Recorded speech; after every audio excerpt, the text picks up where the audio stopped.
Haftarah. I just found out very recently, in fact, to be honest, it was this morning, that just less than 2 weeks before Reverend King was shot and killed, he was speaking in the Catskills in New York at the convention of the Rabbinical Assembly with 1,000 conservative rabbis. And when he walked into the room, 1,000 rabbis stood up and sang "We Shall Overcome" in Hebrew. It's the most remarkable story. And then it was actually on the birthday of Rabbi Abraham Joshua Heschel, who was there and who had the honor of introducing Reverend King to speak that day before the rabbinic convention. And in his introduction to MLK, Professor Heschel described. I'm going to actually read what he said because it's incredibly moving. He described Martin Luther King Jr. as a modern-day prophet. He said his voice was equal to that of the prophets of Israel, and his presence was a sign that God had not forsaken the United States of America. God has sent him to us. His presence is the hope of America. His mission is sacred. His leadership of supreme importance to every one of us.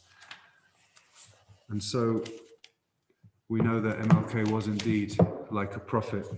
And so even though he's not from the Hebrew Bible, some of his words we are going to read as our prophetic message in lieu of the Haftarah.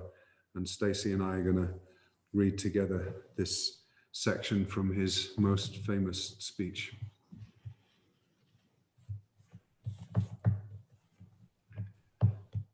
I have a dream today.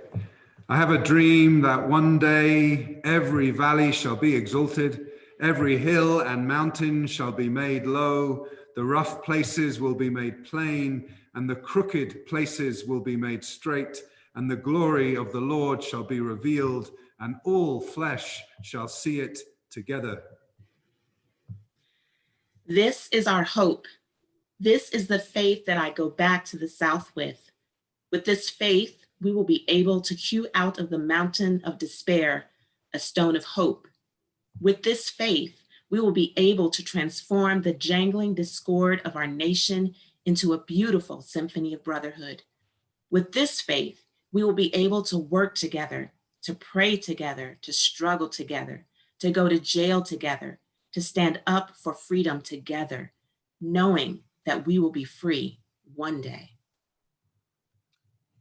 This will be the day when all of God's children will be able to sing with a new meaning, "My country, 'tis of thee, sweet land of liberty, of thee I sing, land where my fathers died, land of the pilgrim's pride, from every mountainside, let freedom ring." And if America is to be a great nation, this must become true. So let freedom ring from the prodigious hilltops of the New Hampshire. Let freedom ring from the mighty mountains of New York. Let freedom ring from the heightening Alleghenies of Pennsylvania. Let freedom ring from the snow-capped Rockies of Colorado. Let freedom ring from the curvaceous slopes of California. But not only that, let freedom ring from the Stone Mountain of Georgia. Let freedom ring from Lookout Mountain of Tennessee.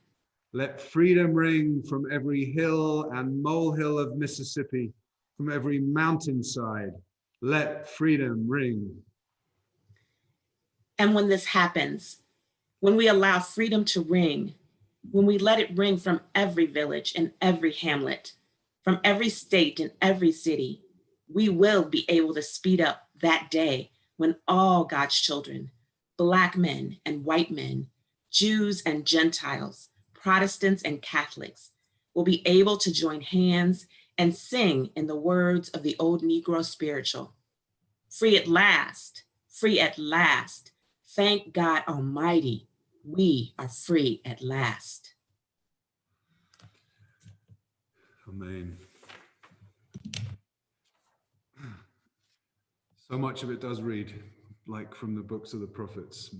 It's the prophetic vision and the prophetic voice still reverberates very loudly